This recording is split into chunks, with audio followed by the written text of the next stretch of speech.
Salut et bienvenue sur la chaîne Voici mon histoire. Si tu es nouveau, attache ta ceinture, abonne-toi et like.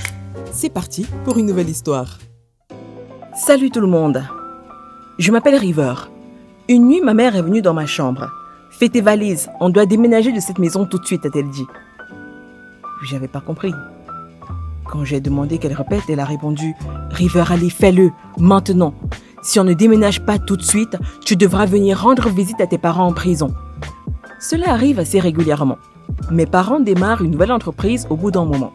Ils se plantent toujours. Soit ils arnaquent leurs clients, soit ils empruntent de l'argent à un tas de gens qu'ils ne remboursent jamais. On prend toutes les affaires, on les jette dans un camion et on déménage dans un autre état avant que les gens viennent frapper à notre porte. Encore. Par exemple, l'année dernière, ils ont ouvert un hôtel pour chiens. Les gens y laissaient leurs chiens pendant leur voyage. Quand quelqu'un amenait un chien cher, comme un mastif tibétain ou un chow-chow, mon père le vendait en ligne. Vous avez entendu ça, non?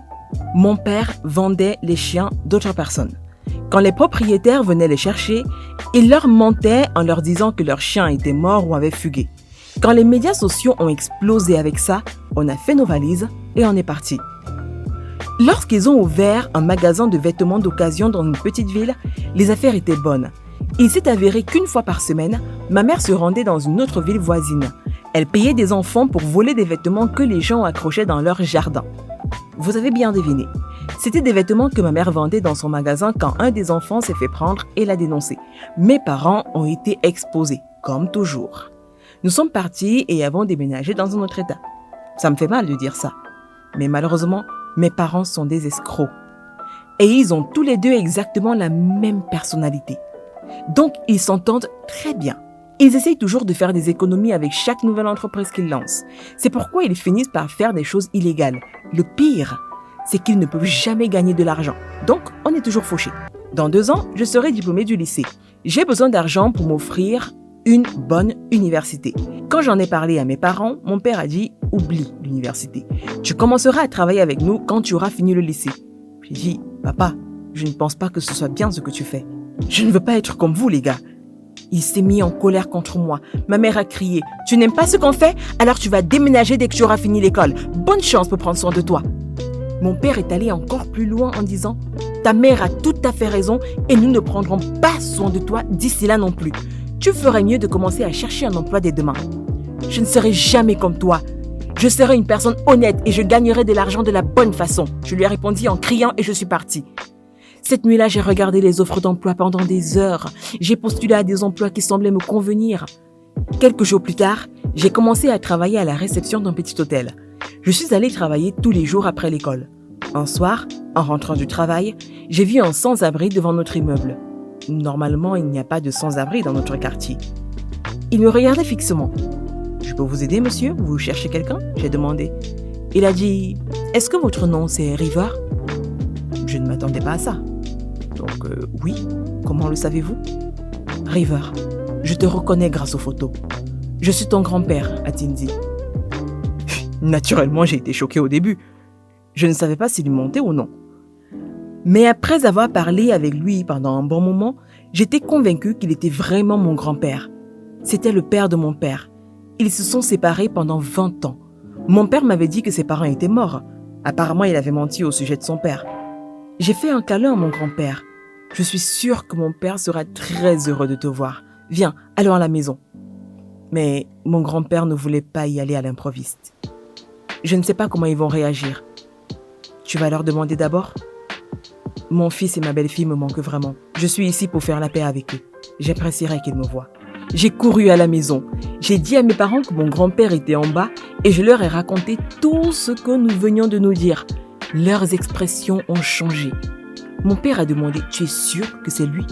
Comment est-ce qu'il nous a trouvés? C'est définitivement lui. Vous lui manquez tellement tous les deux. Descendons et ramenons-le ici. » Reprise. « Descendons et ramenons-le ici, ai-je répondu. Mes parents se sont regardés avec anxiété.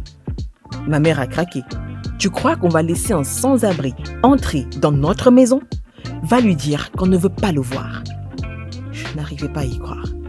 J'étais sur le point d'argumenter avec eux, mais mon père m'a fait taire. Sa place est dans la rue. Dis à ce sans-abri que s'il vient, là encore, je vais le lui faire regretter. Je suis descendue en larmes. Il n'y avait rien que je puisse faire. J'ai raconté à mon grand-père ce que mes parents m'avaient dit. Il a dit tristement, « Vraiment ? Je ne m'attendais pas à ça du tout. Je pensais qu'ils aimeraient vraiment le faire, me voir après 20 ans. » Il a commencé à pleuvoir. J'ai tenu le bras de mon grand-père. « Oublie-les. On va te trouver un endroit où rester. Je ne te laisserai pas dans la rue, ai-je dit. » J'ai amené mon grand-père à l'hôtel où je travaillais. J'ai parlé de la situation au directeur de nuit. Je lui ai demandé de déduire le coût de la chambre de mon grand-père de mon salaire. Puis, je l'ai logé dans une belle chambre. Que s'est-il passé entre toi et mes parents ? Pourquoi est-ce que vous ne vous êtes pas vus depuis 20 ans, ai-je demandé. Mon grand-père a commencé à me raconter l'histoire. Je possédais une grande bijouterie. Quand tes parents se sont mariés, je leur ai donné du travail là-bas. Ils étaient associés aux ventes. Je leur ai dit, prenez de l'expérience d'abord, puis je vous ferai partenaire. Mais ils voulaient faire leurs propres affaires. Une nuit, ils sont venus au magasin et ont volé tous les bijoux. Quand je suis arrivée au magasin le lendemain matin et que j'ai vu qu'il n'y avait plus rien, j'étais sous le choc. J'ai vérifié les images des caméras de sécurité et j'ai vu que les voleurs étaient mon fils et ma belle-fille. Je ne suis pas allée à la police parce que je ne voulais pas qu'ils finissent en prison. J'ai fait faillite du jour au lendemain. J'ai commencé à vivre dans la rue parce que j'avais tout perdu. Cette histoire m'avait rendue si triste. Malheureusement, c'est le genre de choses auxquelles on pouvait s'attendre de la part de mes parents. Ils ne veulent pas te voir parce qu'ils se sentent coupables. Ils ont peut-être peur que tu veuilles te venger, ai-je suggéré. Mon grand-père a dit, peut-être, mais je suis venue. Je suis ici pour faire la paix avec eux. Je suis toujours heureux d'être ici parce que j'ai découvert une merveilleuse petite fille et m'a fait un câlin. Le lendemain, je me suis arrêtée dans une boulangerie. J'ai pris un petit gâteau et une seule bougie. C'était mon anniversaire. J'allais le fêter avec mon grand-père.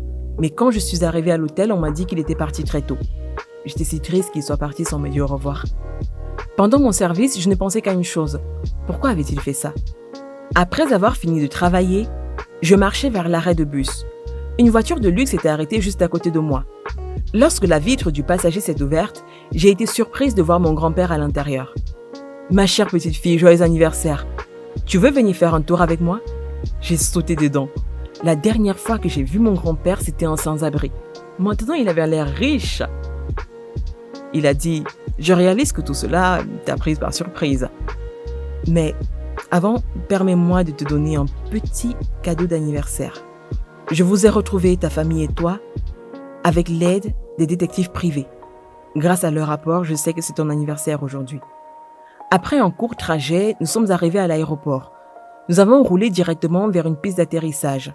Nous sommes sortis de la voiture. Il y avait un jet privé juste en face de nous. Le pilote et l'équipage attendaient. Mon grand-père a dit « Joyeux anniversaire, River. Tu veux bien accepter ce cadeau ?» J'ai crié « Quoi ? Grand-père, tu m'offres un avion pour mon anniversaire ? Tu es riche ?» Mon grand-père m'a tapé sur la tête. Après que tes parents aient volé tous les bijoux de mon magasin, j'ai vraiment fait faillite et j'ai été sans abri pendant 2 ans. Mais je connaissais encore très bien le commerce de la bijouterie.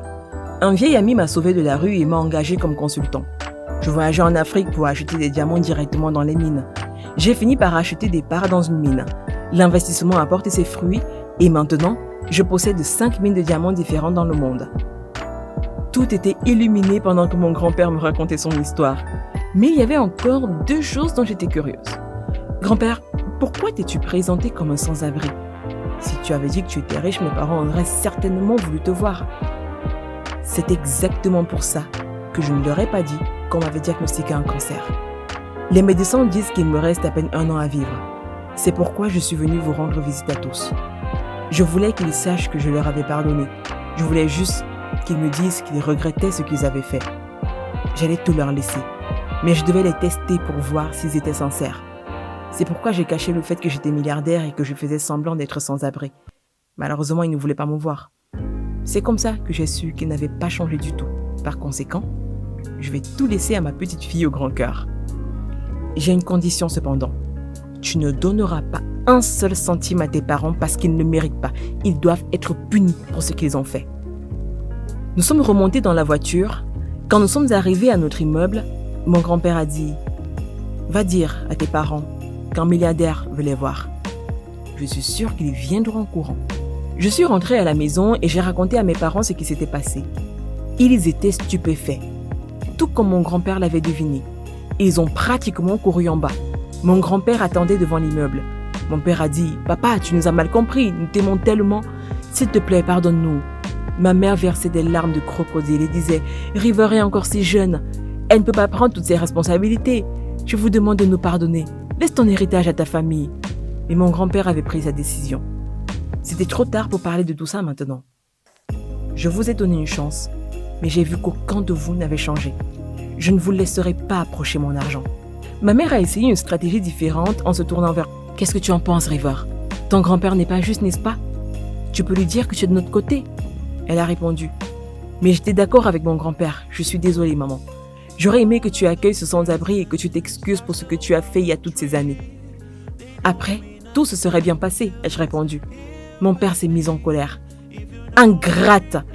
Nous avons pris soin de toi gratuitement pendant des années. Si tu conspires contre nous, alors nous te renions, il a crié.